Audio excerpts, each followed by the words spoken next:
Mesdames et messieurs, frères et sœurs, amis, bonsoir. Je suis heureux de vous avoir ce soir. Ce soir, notre thème, la marque de la bête. L'animal est gros, mais vous allez voir que c'est évident et que la parole du Seigneur est compréhensible. Nous sommes dans le livre de la Révélation. Comme d'accoutumé, nous basons toujours sur la parole du Seigneur. Nous la décortiquons, nous l'étudions ensemble. Révélation de Jésus-Christ que Dieu lui a donné pour montrer à ses serviteurs les choses qui doivent arriver bientôt. Vous êtes maintenant accoutumés avec ce premier passage, mais j'aime l'introduire de manière à bien faire ressortir l'imminence des choses qui sont présentes et inscrites dans le livre de la Révélation.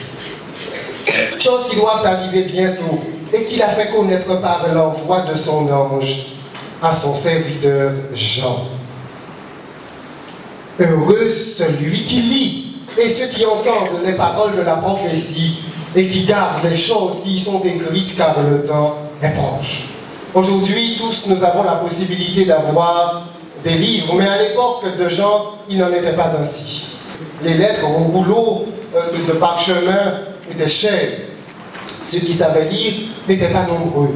Aussi, lorsque les chrétiens, les croyants recevaient les lettres des apôtres, on écoutait avec avidité les paroles de celui qui lisait. Le livre de la Révélation, le livre de l'Apocalypse, c'est un livre particulier.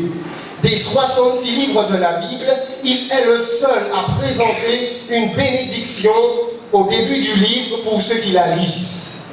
Dieu savait que ce livre serait mis de côté, considéré comme incompréhensible. Aussi a-t-il placé une bénédiction pour ceux qui liraient, qui entendraient et qui garderaient les choses de ce livre parce que le temps est proche. Hier soir, nous avons considéré cet ange dans le livre de l'Apocalypse au chapitre 14. Nous avons considéré cet ange qui volait par le milieu du ciel et qui disait avec une grande voix forte, « Craignez Dieu et donnez-lui gloire, car l'heure de son jugement est venue, et adorez celui qui a fait le ciel et la terre et la mer et les sources d'eau. » Nous nous sommes longuement attardés sur ce passage hier soir. Mesdames et messieurs, dans le livre, dans la Bible, dans le chapitre 14, vous avez 3 messages, 3 anges, 3 derniers messages adressés à l'humanité. Et ensuite, à la fin de ces messages, vous avez la moisson et la vendange, c'est-à-dire le retour de Jésus, le jugement. Il n'y a plus de prédication, il n'y a plus de message. 3 derniers messages sont donnés dans la Bible, 3 derniers messages dans le livre de l'Apocalypse au chapitre 14. Nous avons considéré le premier déjà. Ce soir, nous allons considérer celui du verset 9. Nous avons vu tout à l'heure que l'ange disait « Adorez celui qui a fait le ciel et la terre et la mer et les sources d'eau. » Il s'agit de Dieu. L'ange invite les hommes, quelle que soit leur religion, quelle que soit leur race, quelle que soit leur nationalité, l'ange invite les hommes à adorer Dieu parce qu'il est le Créateur. Maintenant, un autre ange va suivre. Nous sommes en Apocalypse, au chapitre 14 et au verset 9. Et un troisième ange les suivit en disant d'une voix forte, « Si quelqu'un adore la bête et son image, et reçoit une marque sur son front ou sur sa main. » Remarquez, ce troisième ange parle également d'adoration. D'un côté, un ange invite les hommes à adorer Dieu, et d'un autre côté, le troisième ange proclame un avertissement pour les hommes qui adoreront la bête et son image, et qui recevront une marque sur le front ou sur la main.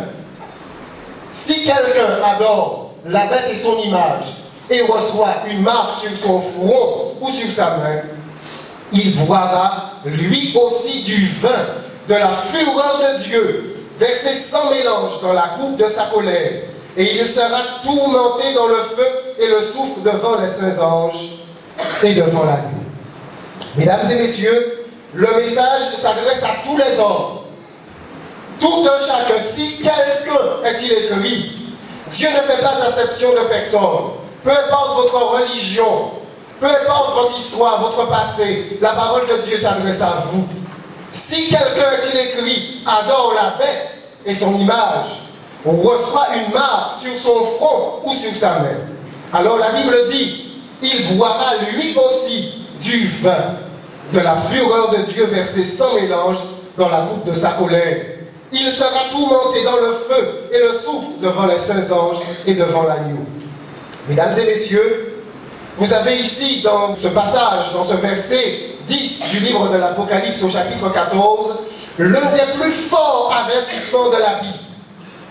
Si donc cet avertissement est si fort, c'est que cette adoration concernant cette bête et son image est quelque chose que Dieu désapprouve totalement.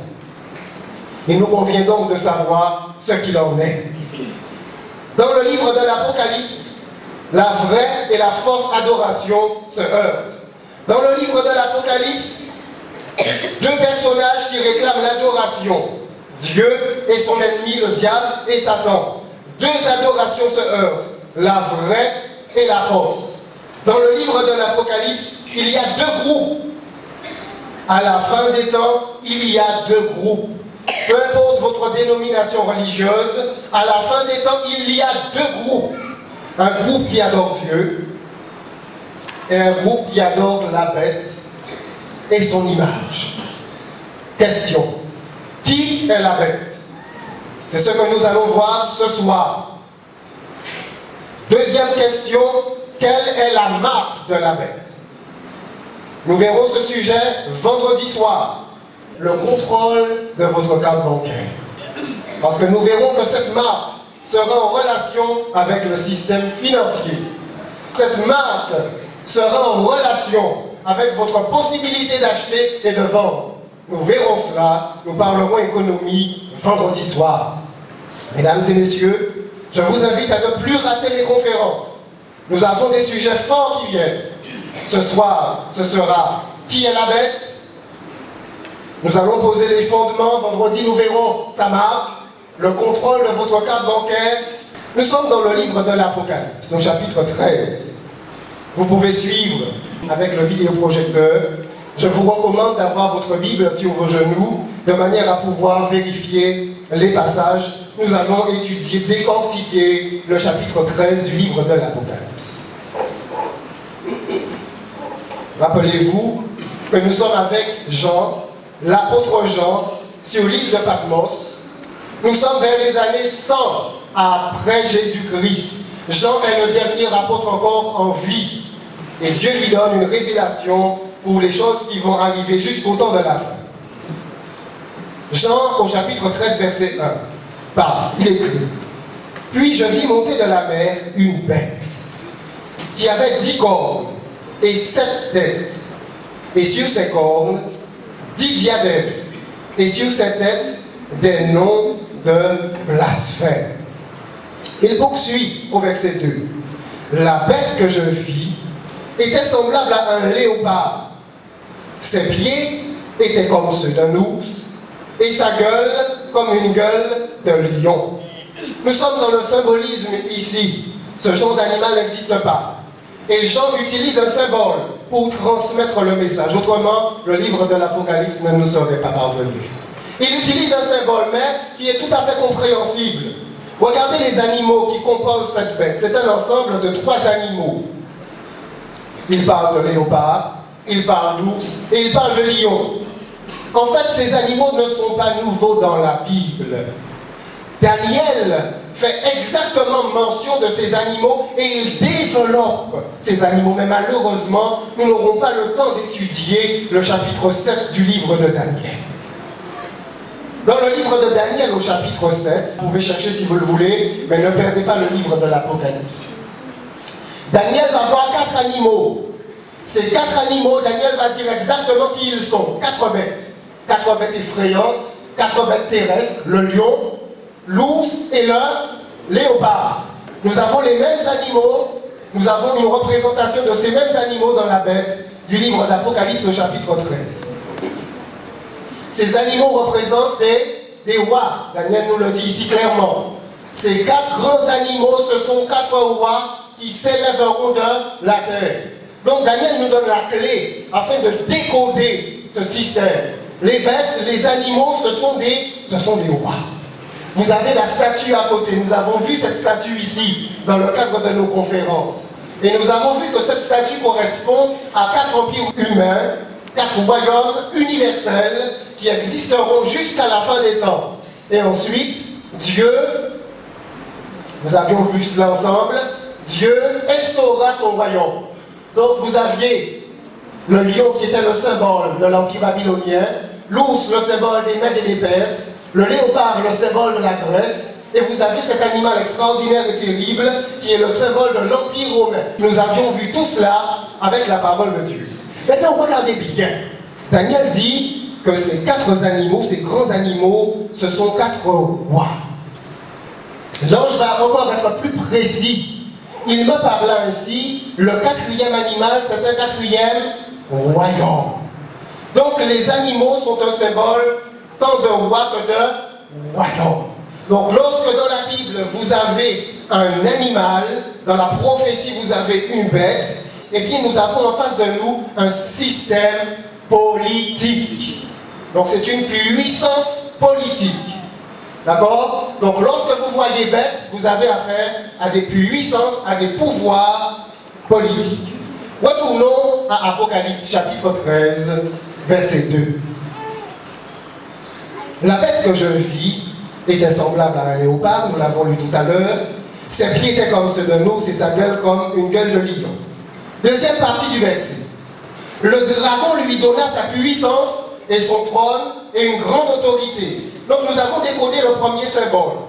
Cette bête est le symbole d'un pouvoir, d'une puissance politique.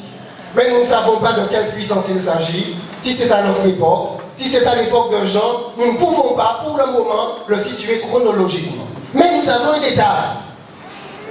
Daniel nous dit le dragon lui donna sa puissance. Quel est donc ce dragon?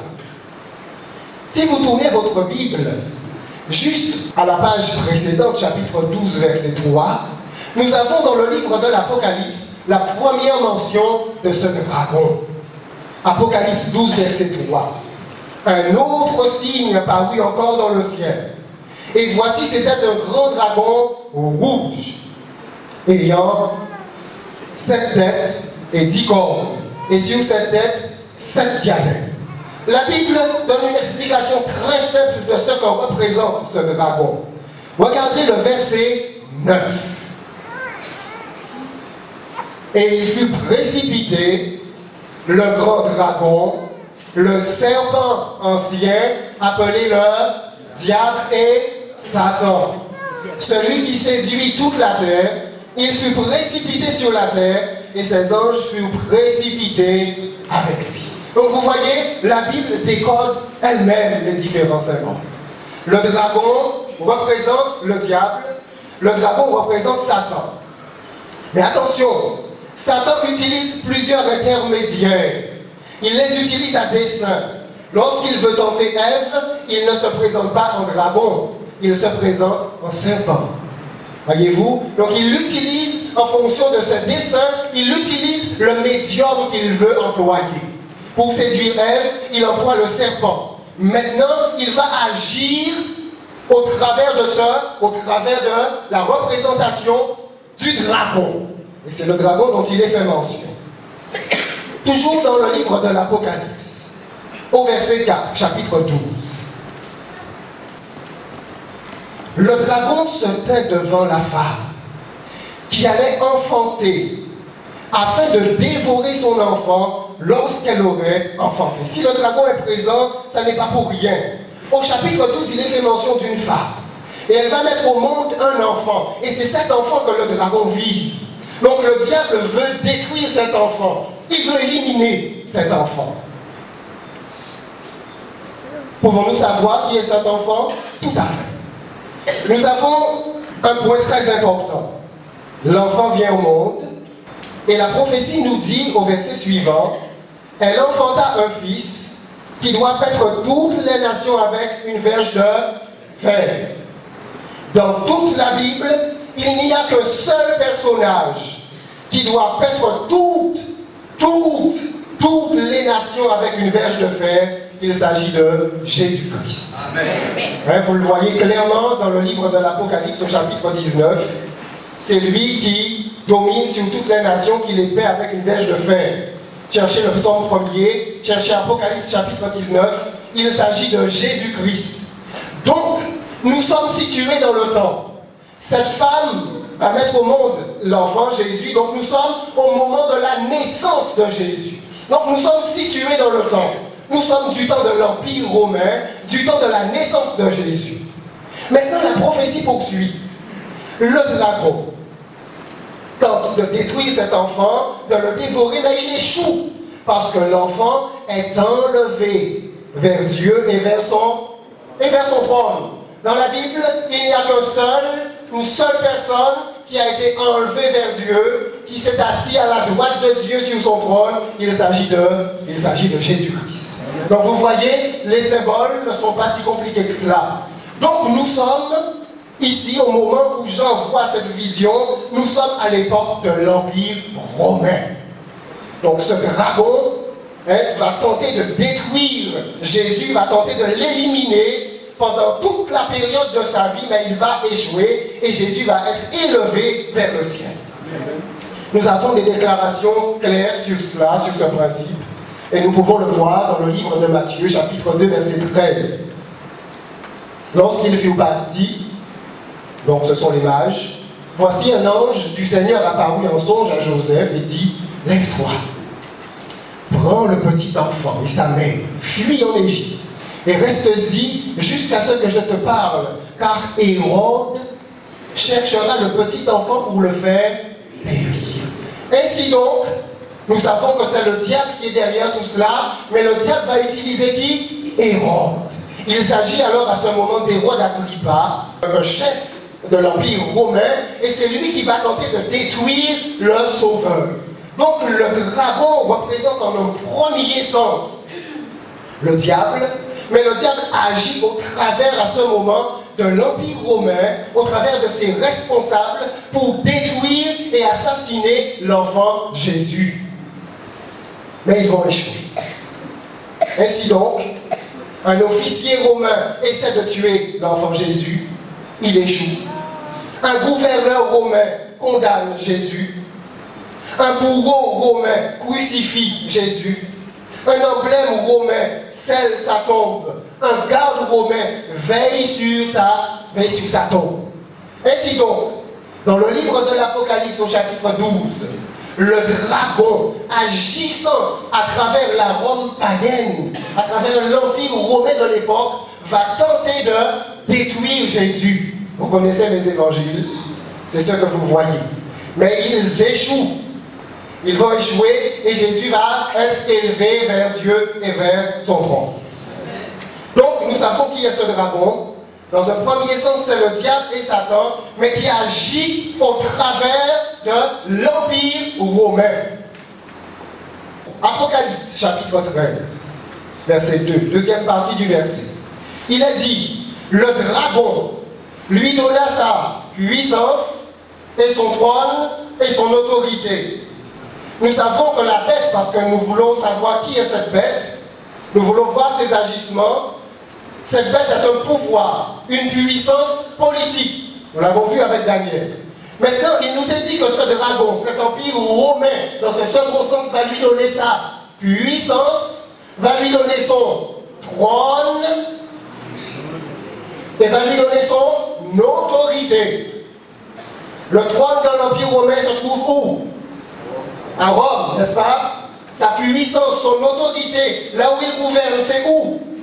C'est toujours à Rome. C'est la capitale de cet empire romain. C'est là où sont tous les empereurs. C'est là où étaient les empereurs romains. Maintenant, la parole de Dieu nous dit qu'il va y avoir un transfert. Et c'est la bête qui va succéder à ce pouvoir. Il va y avoir un transfert. C'est clairement écrit. Le dragon, lui, donna sa puissance, son trône et une grande autorité. Au moment où Jean parle, c'est l'Empire romain qui est au pouvoir. L'Empire n'a pas encore commencé à s'effriter, eh bien, sous la poussée, sous les coups de boutoir des différentes tribus barbares. Mais ici, vous avez un tableau de Raphaël, ce grand peintre. Ce tableau, c'est la vision de Constantin. C'est la vision de la conversion de Constantin. C'est un tableau très intéressant. Vous avez le personnage central ici qui représente Constantin. Et il a les yeux levés vers le ciel. En fait, il regarde ici la croix, une croix rouge qui est au milieu en haut du tableau. Donc c'est sa conversion. Sa prétendue conversion, disent certains. Et alors il regarde vers cette croix. Voilà que les soldats, ils sont là, ils ont les lances. Ils sont présents avec Constantin. Maintenant, regardez sur la lance d'un soldat ici, et vous avez un symbole en haut. Vous avez, sur un étendard, vous avez un dragon qui est tout à fait à droite. C'est l'étendard romain avec le symbole du dragon. Donc, vous l'avez clairement.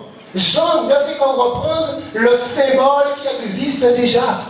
Il reprend des symboles qui existent déjà. Et vous avez le dragon, emblème de cet empire romain.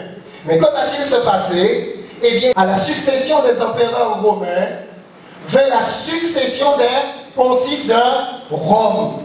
Constantin va donner la capitale, après la chute de la Rome païenne, Constantin va déplacer sa capitale et il va l'amener à Byzance, à Constantinople. Et il va remettre son trône au pape Sylvestre Ier, et cela en l'an 330. C'est la raison pour laquelle, encore aujourd'hui, vous avez le siège du Vatican qui se trouve à Rome, en Italie. La parole de Dieu avait dit, le dragon lui donna sa puissance, il lui donna son trône, et il lui donne aussi une grande autorité. C'est ce transfert qui va être réalisé, et c'est ce transfert que Jean commence déjà à annoncer dès les années 100. Alors je lis ici ce que Labianca, professeur d'histoire, Université de Rome, ce qu'il écrit lui-même. À la succession des empereurs romains, vers la succession des pontifes de Rome. Lorsque Constantin quitta Rome, il céda le trône au pontife. Il lui fut donné une bouche qui proférait des paroles arrogantes et des blasphèmes. Je fais une petite pause ici. Le blasphème n'a rien à voir avec ce que vous pensez. Certains pensent que blasphémer Dieu, c'est lever le poing contre Dieu. D'autres pensent que blasphémer Dieu, c'est dire que Dieu n'existe pas. Que blasphémer Dieu, c'est prendre le nom de Dieu en vain. Tout cela, ce sont des définitions humaines. Mais la parole de Dieu donne elle-même ce qu'elle définit comme étant le blasphème, et nous allons le voir. Ce pouvoir, nous avons plusieurs indices. Autant d'indices qui l'identifient. Ce pouvoir a une bouche qui parle et qui profère des paroles arrogantes et des blasphèmes. Or, c'est très étonnant, parce que nous avons ici affaire à un pouvoir politique, et pourtant le blasphème, on le trouve dans quel domaine? Dans le domaine religieux.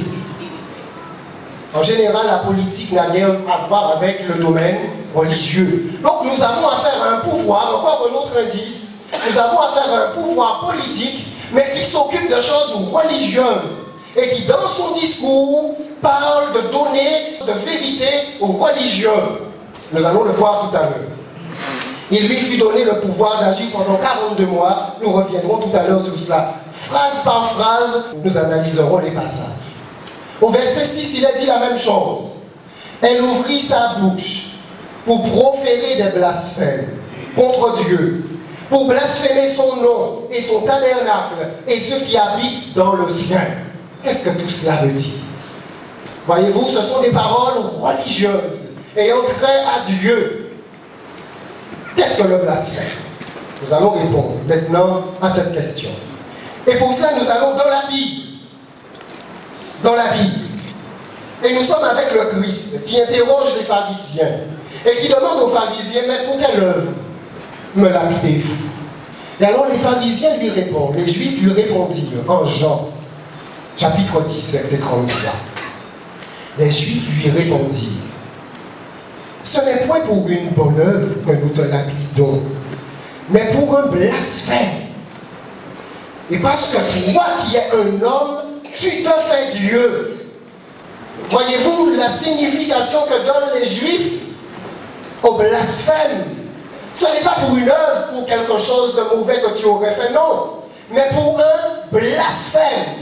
Parce que toi, qui es un homme, tu te fais Dieu. Donc pour eux, pour ces Juifs, la signification du blasphème est très précise. C'est lorsque un homme ou des hommes s'arrogent des prérogatives qui n'appartiennent qu'à Dieu. Je suis un homme, mais si je dis que je suis Dieu, alors dans la Bible, cela s'appelle un blasphème. Parce que je m'arroge une prérogative qui n'appartient qu'à Dieu. Ainsi donc, cette bête blasphème, c'est-à-dire qu'elle s'arroge des prérogatives qui n'appartiennent qu'à Dieu, puisque seul Dieu est Dieu. Amen. Tu te fais Dieu. Voilà ce qu'ils disent. Toi-même, toi, tu te fais Dieu. Alors ils disent, cela, c'est un blasphème. L'apôtre Paul présentait également aussi cette vérité dans sa fameuse épître aux Thessaloniciens. Au chapitre 2 et au verset 4, il va parler de l'adversaire. Et remarquez ce qu'il dit. L'adversaire qui s'élève au-dessus de tout ce qu'on appelle Dieu ou de ce qu'on adore, jusqu'à s'asseoir dans le temple de Dieu, se proclamant lui-même Dieu. Voyez-vous? Pareil, l'apôtre Paul revient sur cette notion et pointe le doigt sur cet adversaire. Maintenant, regardez une déclaration du pape, Léon XIII. Il déclare, « Nous tenons sur cette terre la place du Dieu Tout-Puissant. » C'est sa déclaration. Et vous savez que ce sont des déclarations qui sont nombreuses. L'histoire relève des déclarations similaires de ce genre qui sont en très grand nombre. Les noms, les titres de l'évêque de Rome, eh bien, vous les trouvez dans toute bibliothèque, dans toute encyclopédie. Vous rentrez chez vous ce soir, vous cherchez sur Internet et vous serez étonné de découvrir les différents titres et vous serez étonné de voir qu'il s'agit exactement de ce que la parole de Dieu dit. Tu te fais Dieu. Donc nous avons ici exactement un autre indice qui présente ce système.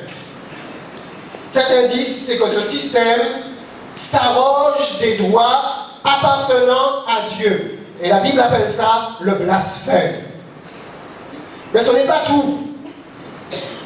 Ce n'est pas simplement le simple fait de s'appeler soi-même Dieu que la Bible appelle un blasphème. Il y a autre chose.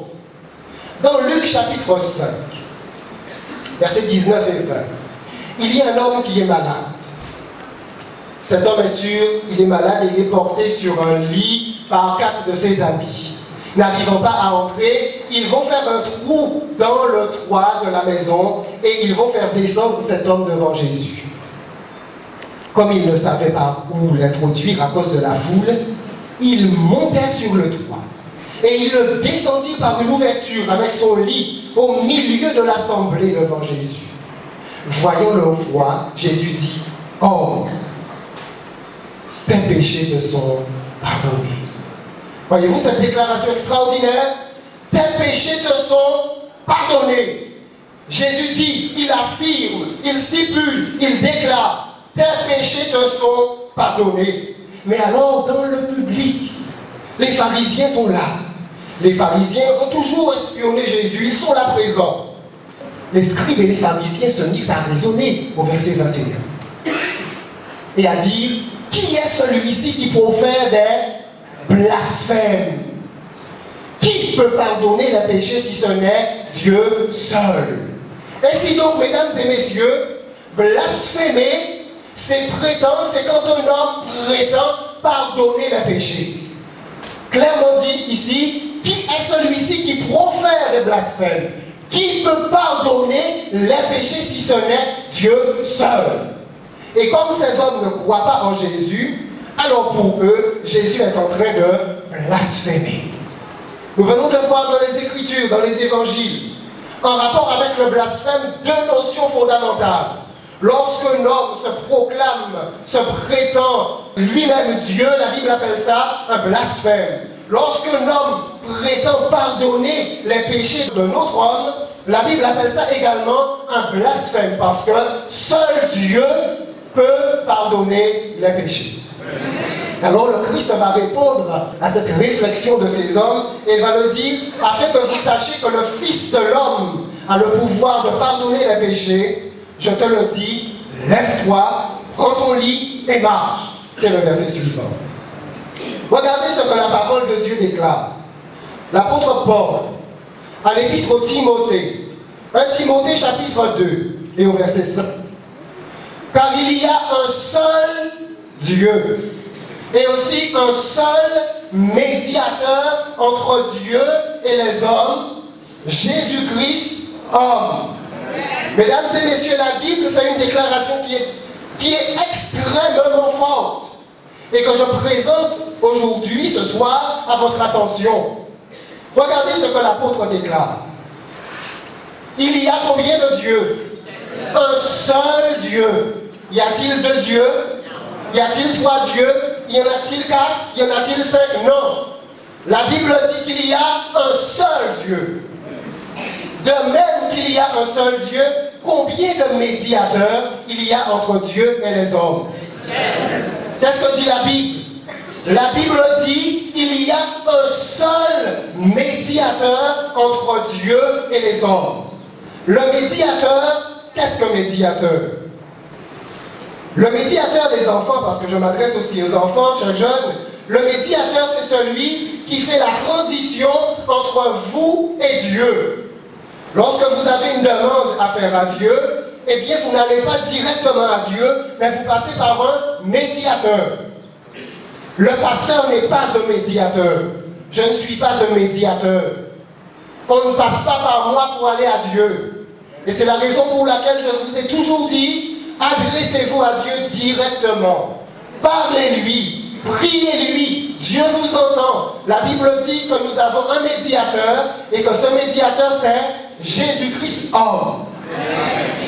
Mesdames et messieurs, cette phrase est forte. Une simple petite phrase, une simple petite déclaration nous permet de nous interroger sur beaucoup de pratiques religieuses.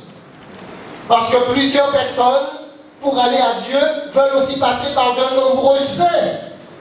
Voyez-vous, plusieurs saints, Saint Paul, Saint Pierre, Saint Jean, Saint André, ou bien même Marie, la mère de Jésus. Nous respectons toute croyance, nous respectons toute religion. Et la parole de Dieu nous dit qu'il y a énormément, et la majorité des chrétiens sincères sont dans les différentes religions. Elles aiment le Seigneur. Elles suivent le Seigneur avec les connaissances qu'elles ont. Mais cela n'ôte pas les déclarations de la parole de Dieu. La Bible dit qu'il y a un seul médiateur. Et la Bible nomme ce médiateur, il s'agit de Jésus-Christ. Donc nous avons ici encore un autre indice de ce système. Ce système prétend pardonner les péchés. Cette bête prétend pardonner les péchés, c'est encore un autre indice qui la fait reconnaître. La parole de Dieu appelle cela un blasphème. Poursuivons. Si nous confessons nos péchés, dit 1 Jean, l'apôtre Jean, 1 Jean chapitre 1, verset 9. Si nous confessons nos péchés, il est fidèle et juste pour nous les pardonner et pour nous purifier de toute iniquité. J'ai souvent et longuement commenté ces différents passages. Si nous confessons nos péchés à Jésus, parce qu'il est question de lui ici, il est fidèle et juste pour nous les pardonner. Mesdames et messieurs, inutile de confesser vos péchés à des hommes, ils ne peuvent rien pour vous. Confessez vos péchés à Jésus-Christ. Allez au pied de Jésus-Christ. Quel que soit le péché que vous ayez commis, quelle que soit la faute que vous ayez faite, allez à Jésus, il vous acceptera. Il ne vous rejettera pas. C'est seulement au travers de lui que nous pouvons être pardonnés par Dieu. Vous savez, mesdames et messieurs, les tableaux qui foisonnaient au cours du Moyen-Âge, c'était souvent des images d'enfer, des images de purgatoire, des images de feu. Mesdames et messieurs, nous n'avons pas connu cela. Mais au cours du Moyen-Âge, les gens avaient peur de Dieu. Les gens avaient peur d'être brûlés. Ils avaient peur de l'enfer. Donc ils avaient besoin d'être pardonnés. Et ils étaient prêts à faire n'importe quoi pour cela. Ils étaient prêts à faire de longs pèlerinages. Ils étaient prêts à dépenser beaucoup d'argent. Et c'est la raison pour laquelle ils donnaient beaucoup d'argent. Et ça a été une des raisons pour laquelle Martin Luther, ce grand réformateur, s'est dressé contre ce système. C'était un prêtre augustin, un homme extraordinaire, un homme sans peur, un homme fort. Et à lui seul, mesdames et messieurs, il a introduit un grand réveil dans tout le monde religieux. Si nous confessons nos péchés, il est fidèle et juste pour nous les pardonner et pour nous purifier de toute iniquité. Toute iniquité. Permettez-moi de vous dire ce soir, il n'y a pas d'iniquité que Dieu ne puisse pardonner. Il n'y a pas de faute que Dieu ne puisse pardonner. Quelle que soit la noirceur de votre vie passée, quelle que soit la noirceur que vous voyez dans votre cœur, la Bible dit, il est capable de nous purifier de toute iniquité. Revenons au livre de l'Apocalypse, chapitre 13, verset 5. Deuxième partie de ce verset. Nous avions vu ce que signifie le blasphème dans la Bible, s'arroger des prérogatives qui n'appartiennent qu'à Dieu, dire je suis Dieu, ou bien prétendre pardonner les hommes, dire je te pardonne, cela n'appartient qu'à Dieu. Et il lui fut donné le pouvoir d'agir pendant 42 mois. Jean ira même jusqu'à préciser la durée d'action de ce pouvoir, de cette puissance tant politique qu'en religieuse. Il ira même jusqu'à dire la durée de son action. Nous avons déjà vu cette période ici. Dans la Bible, dans le cadre de la prophétie, tant de Daniel que de l'Apocalypse, eh bien, un jour symbolise une année. Vous trouvez ce principe dans de nombreuses références de la parole de Dieu. Dans Ézéchiel, c'est un exemple, il y en a plusieurs. Dans Ézéchiel chapitre 4, verset 6, Dieu avait dit au prophète, je t'impose un jour pour chaque année. Chaque jour prophétique correspondrait à une année. Les enfants d'Israël avaient fait 40 jours, ils étaient restés dans le désert pendant 40 années. Un jour pour une année. Ainsi donc, 42 mois égale 1260 jours, et nous savons qu'un jour égale une année, donc 42 mois égale 1260 ans. La prophétie est très précise, vous allez le voir. Jean va jusqu'à prédire le nombre de temps où cette puissance aura un prestigieux, prodigieux essor. Et Jean va dire 1260 ans. Or, que nous présente l'histoire? La suprématie légalement reconnue du pape commença en l'an 538 après Jésus-Christ. À quel moment? Lorsqu'un décret de l'empereur Justinien fut mis en vigueur. Et alors ce décret plaçait l'évêque de Rome à la tête de toutes les églises. Ce n'était pas le cas avant. À la tête de toutes les églises et lui donnant l'autorité de définir la doctrine et de corriger les hérétiques.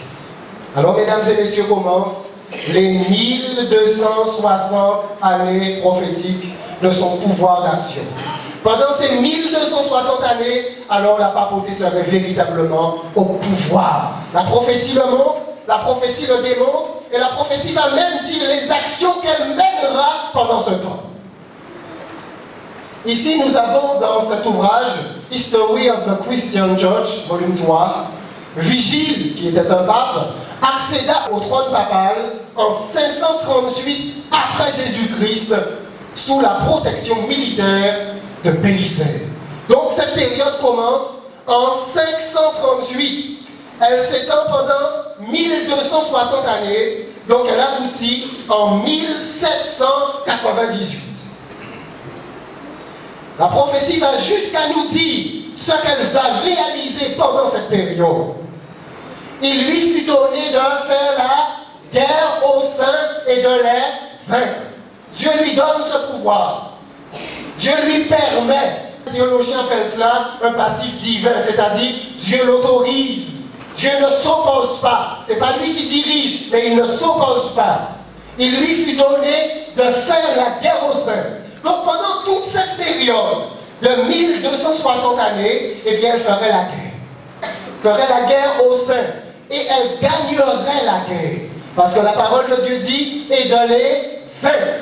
Elle gagnerait les batailles. Vous connaissez l'histoire.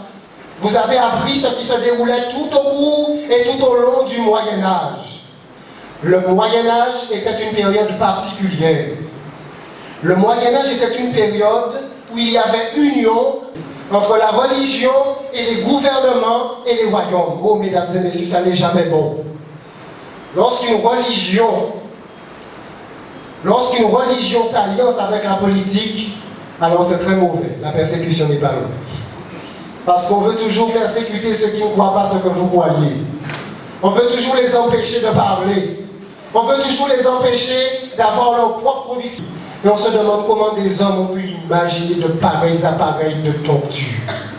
Il y a des personnes qui étudiaient comment faire souffrir le plus longtemps possible, sans que la personne ne s'évanouisse ou qu'elle ne meure. Et vous avez des hommes comme Hus. Tous ces hommes qui ont été fidèles, qui n'ont pas voulu se soumettre, qui ont voulu être fidèles à la parole de Dieu, qui ont été brûlés, qui ont été martyrisés. Et cela, c'est le témoignage de l'histoire. Mesdames et messieurs, les historiens estiment que pendant toute cette période du Moyen-Âge, il y a eu entre 30 à 80 millions 30 à 80 millions d'individus qui ont été martyrisés. La Shoah, avec ses 1 million, est bien loin de cela. La Bible avait dit, il lui fut donné de faire la guerre aux saints et de les vaincre. Elle aurait la victoire. Et ce que la Bible avait prédit, ce que Jean avait prédit vers les années 100, s'est exactement déroulé pendant toute l'histoire. Toujours au verset 7. Il lui fut donné autorité sur toute tribu, tout peuple, toute langue et toute nation. Pendant toute cette période, mesdames et messieurs, la prophétie s'est révélée absolument précise. Elle s'est révélée absolument exacte. Et l'histoire en témoigne. Ici, nous citons Myers, General History, page 455.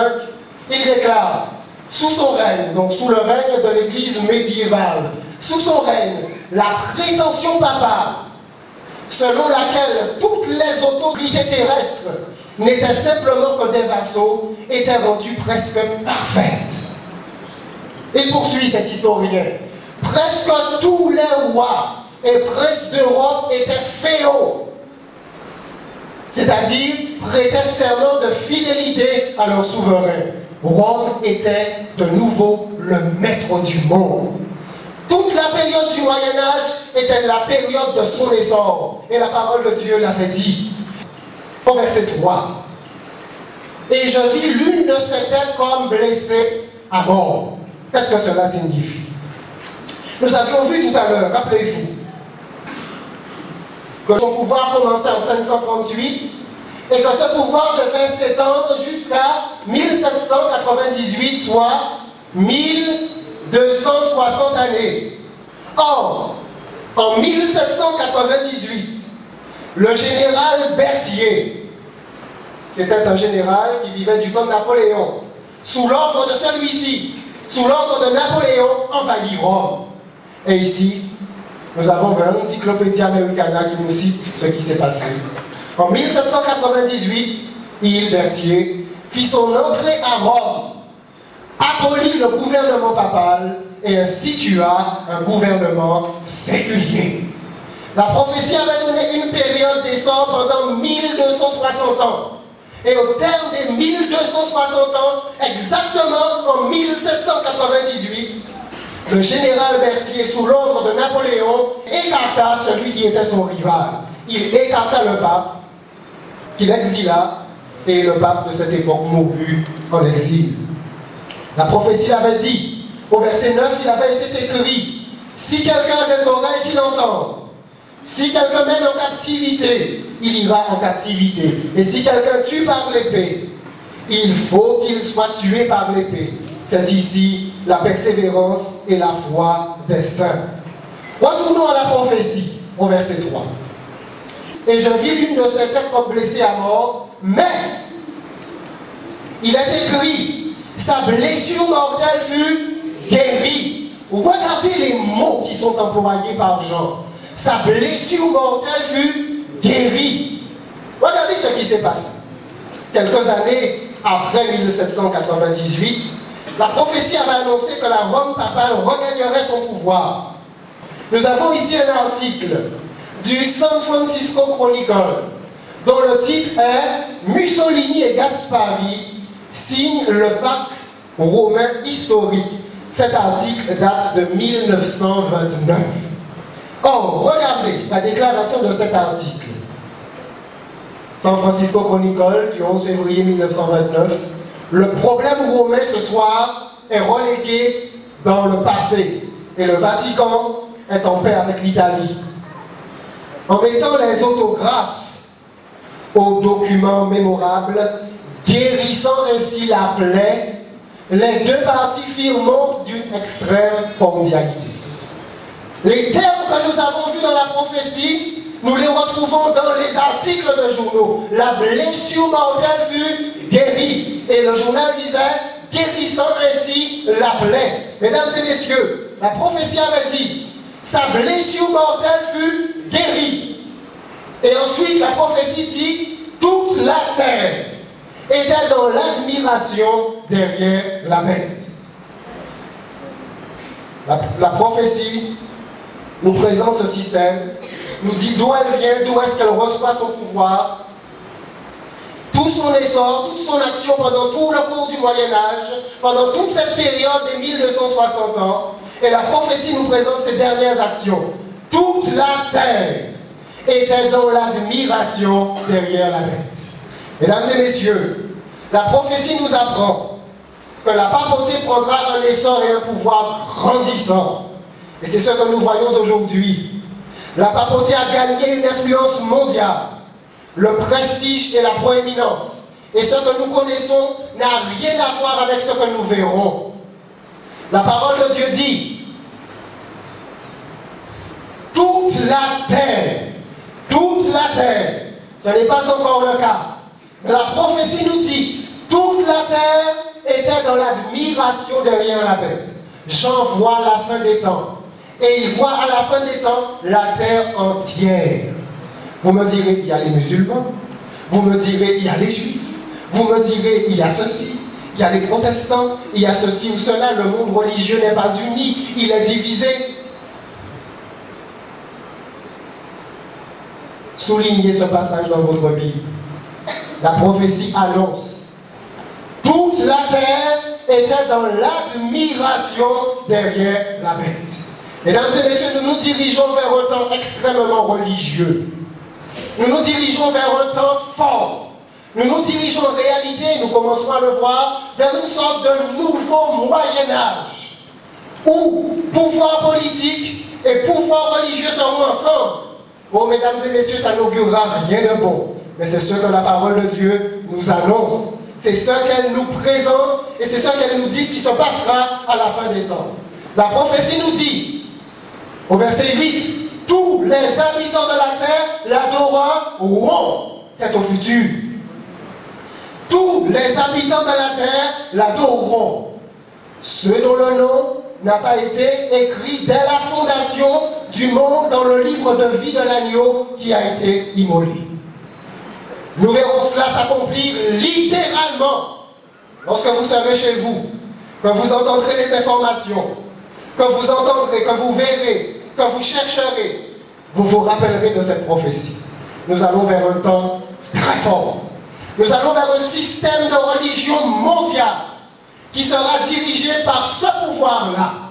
Nous allons vers un système d'alliance de religion mondiale.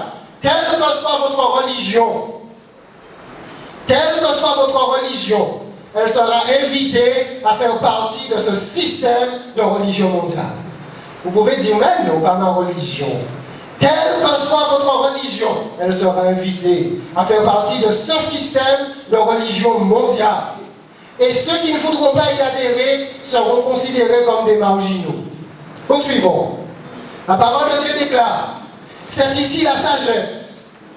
chapitre 13, verset 18, que celui qui a de l'intelligence calcule le nombre de la bête, car c'est un nombre d'hommes, et son nombre est 666. Ce chiffre-là, 666, est dans la Bible. Il comprend 3 6. Le 6 dans la Bible, c'est le symbole de l'homme. 7 dans la Bible, c'est le symbole de la perfection. C'est le chiffre de Dieu. Mais 6 dans la Bible, c'est le chiffre de l'homme. Vous avez 3 fois 6, 6, 6. Vendredi soir, nous ferons le calcul et vous serez ébahis. Vous serez ébahis de la simplicité et de l'évidence de ce calcul. Mesdames et messieurs, le livre de la prophétie nous présente pour la fin des temps 2 groupes. Un groupe qui adore le Créateur et l'autre groupe qui adore la bête. Nous l'avons vu tout à l'heure. Nous sommes dans un cadre d'adoration. La Bible présente le système de la bête. Vous avez 2 systèmes à la fin des temps. Un système humain et vous avez un système divin. Vous avez l'autorité de l'homme, vous avez l'homme qui commande, vous avez l'homme qui parle et vous avez l'autorité de Christ, l'autorité de la parole de Dieu. Vous avez l'autorité humaine et vous avez l'autorité de la parole de Dieu. Mesdames et messieurs, cela est fondamental. Vous avez l'autorité de l'homme et vous avez l'autorité de la parole de Dieu. L'homme a toujours voulu dominer les consciences. Les leaders religieux ont toujours voulu dominer les consciences, de quelle que soit la religion. Ils ont toujours voulu dominer la conscience de leurs fidèles. Leur dire, croyez ceci, ne croyez pas cela. Mais la parole de Dieu invite tout un chacun à placer leur conscience sous la parole de Dieu. Amen. Et vous avez à la fin 2 systèmes. 2 systèmes de religion mondiale. Un système où c'est l'autorité humaine qui commande et un système où c'est la parole de Dieu qui commande. Ensuite, vous avez un système où ce sont les traditions humaines qui dirigent, qui commandent, qui inspirent la foi, qui inspirent les croyances, qui inspirent les comportements. Et vous avez de l'autre côté où la parole de Dieu inspire les comportements, inspire la foi et inspire la confiance. Ce n'est pas quelque chose de nouveau que je vous enseigne ici. Toutes ces croyances étaient les croyances des différents réformateurs.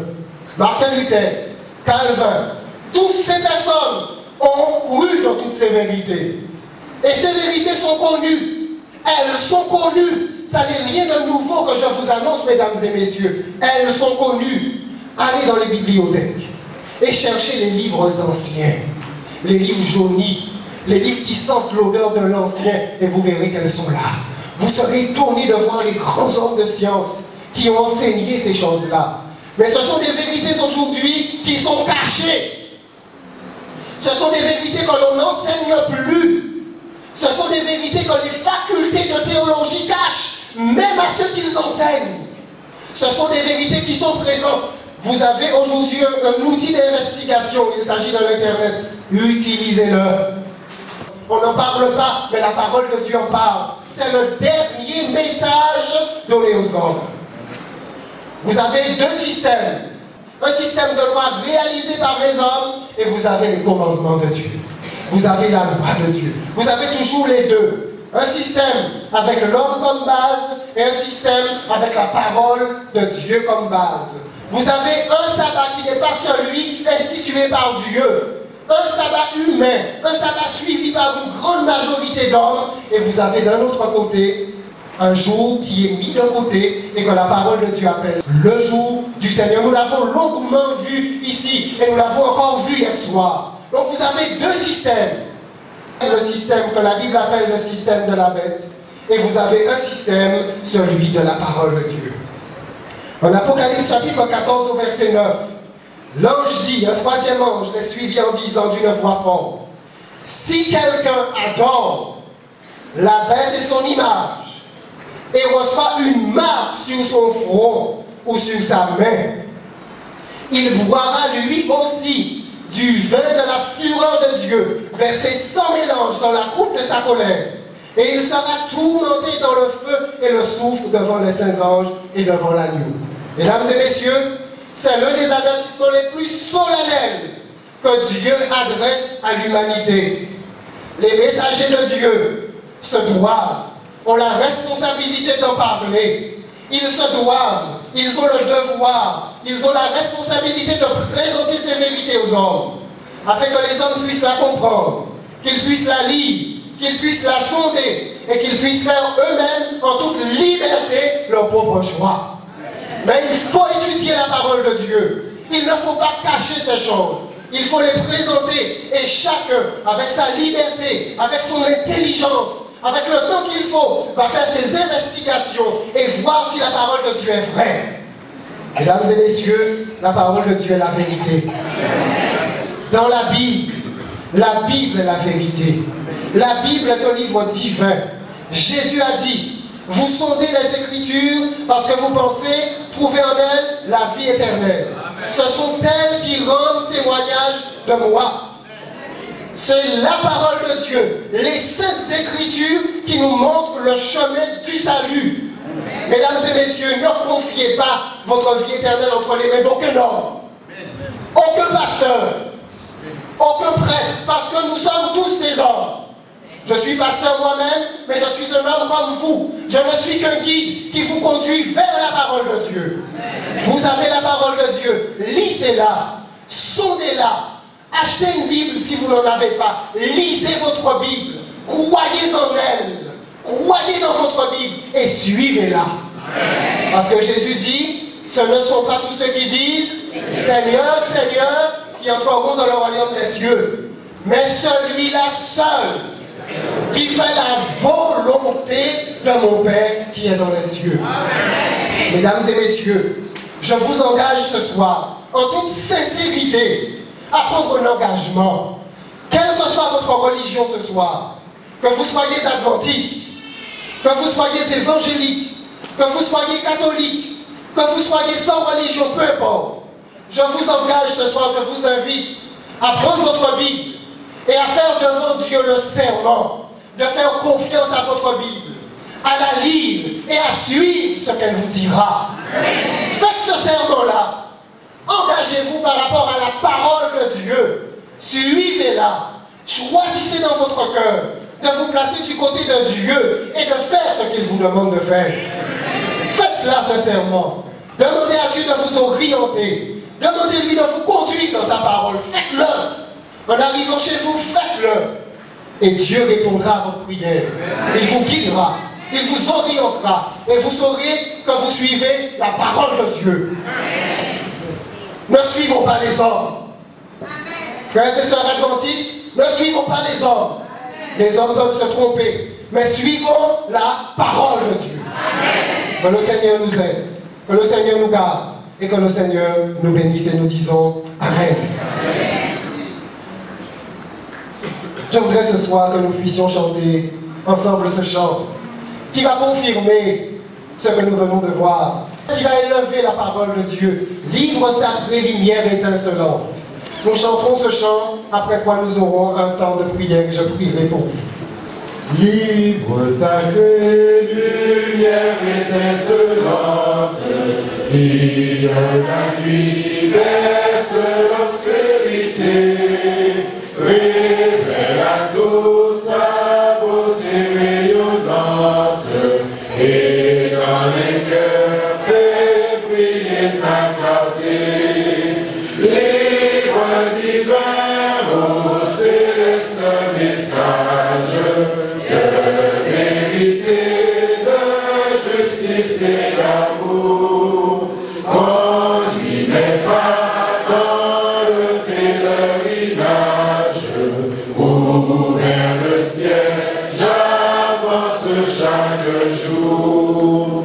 Comment sans toi reconnaître la route et discerner les pièges du malin? C'est toi qui seul peux dissiper le doute et du salut indiquer le chemin. Les voies divines de vérité, de justice et d'amour. Conduis mes pas dans le pèlerinage, ouvert le ciel, j'avance chaque jour. Rassure-moi quand mon âme est tremblante, console-moi dans les jours de douleur. Si je faiblis quand la lutte est ardente, montre à ma foi celui qui rend vainqueur. Les voix divines au céleste message de vérité, de justice et d'amour. Conduis mes pas dans le pèlerinage, ouvert le ciel, j'avance chaque jour. Ô Sainte Bible, ô paroles immortelles, sois ici là mon guide et mon flambeau. Par toi je vois la patrie éternelle, où les élus donnent gloire à l'agneau. Les voix divines au céleste message de vérité, de justice et d'amour. Conduis mes pas dans le pèlerinage, ouvert le ciel, j'avance chaque jour. Prions ensemble. Seigneur notre Dieu, nous te remercions pour ce moment que tu nous as permis de passer ensemble ici ce soir. Notre Père Céleste, ce soir nous voulons élever ta parole. Et nous te demandons l'intelligence et la compréhension, afin que cette parole soit notre guide à tous. Peu importe d'où nous venons, peu importe notre religion, tu ne fais pas exception de personne. Tu es le Dieu de tous les hommes. Tu aimes tous les hommes. Tu aimes les adventistes, les évangéliques, les catholiques, ceux qui sont sans religion, tu aimes tous les hommes. Et ce que tu désires, Seigneur, c'est leur salut à tous. Tu désires qu'ils croient en ton Fils Jésus-Christ. Tu désires qu'ils s'abandonnent à lui entièrement. Tu désires qu'ils lui obéissent sincèrement et qu'ils marchent dans ses voies. Ô Seigneur, permets que tout un chacun puisse suivre ton Fils Jésus-Christ, s'abandonner à lui, le suivre, croire en lui, lui obéir sincèrement afin d'être sauvé. Ô tendre Père, qu'il en soit ainsi ce soir, nous te le demandons. Ô Seigneur, beaucoup ce soir sont venus, voulant recevoir pardon de ta part, voulant recevoir guérison de ta part, voulant recevoir bénédiction de ta part. Accorde-leur ta protection, Père. Accorde-leur ton secours, Seigneur. Étends ta main sur eux ce soir et guéris-les. Pardonne ceux qui en ont besoin. Soulage-les de tous leurs maux, Seigneur, afin qu'ils puissent te glorifier. Ce soir, Seigneur, nous sommes honorés de la présence du maire ici au milieu de nous, de notre député. Ô Seigneur, ta parole nous invite à prier pour les responsables politiques, de manière, Seigneur, à ce que nous puissions mener ici-bas, dans ce monde, sur cette terre, une vie paisible, honorable, faisant le bien et obéissant à ta parole et respectant les lois de notre pays. Ô Seigneur, nous te prions pour notre commune ici à Sainte-Marie, les différentes sections, membres des Est, toutes les sections que je ne connais pas bien. Ô Seigneur, bénis cette commune, bénis notre maire, bénis l'équipe municipale, donne-leur la sagesse, donne-leur l'intelligence, afin, Seigneur, qu'au travers de leur programme, ils accomplissent le bien pour notre commune. Que tout un chacun puisse avoir la liberté de croire ce qu'il désire, de suivre la religion de son choix, selon sa propre conscience. Oui, Seigneur, bénis cette commune, bénis cette équipe, fortifie ces hommes. Exauce-nous ce soir, nous te prions, Père, au nom de Jésus et pour ta gloire. Amen.